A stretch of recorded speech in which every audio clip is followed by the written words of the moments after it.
Debunking the biggest BPO misconception. Uy, nasa BPO ka pala, so call center ka? Pero teka lang, hindi yan laging tama.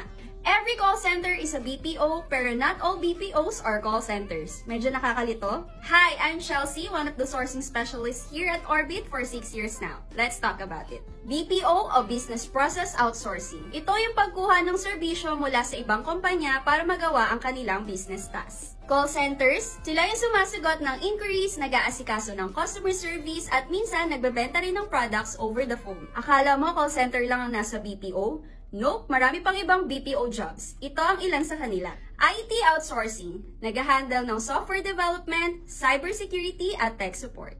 HR and payroll services, nagmamanage ng salaries, benefits at employee records. Data entry and processing, nag-e-encode ng important files and documents. Finance and accounting services, nag-handle ng invoices, tax computation at audits. Content moderation, nagmo-moderate ng social media at online platforms para alisin ang inappropriate content. Medical transcription, nagsusulat ng medical reports galing sa recorded audio ng mga doktor. Marami pa rin ang may maling akala tungkol sa BPO at call centers, kaya linawin natin to. Lahat ng nasa BPO call center. Hindi. Maraming BPO jobs na non-voice at hindi tumatanggap ng calls. Walang career growth sa call center.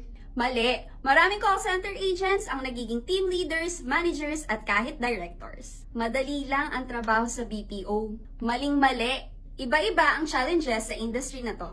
Lalo na kung may deadlines, metrics at customer expectations kang dapat i-meet. Ngayon, alam mo na ang difference ng BPO sa call center. If you found this video helpful, comment down below.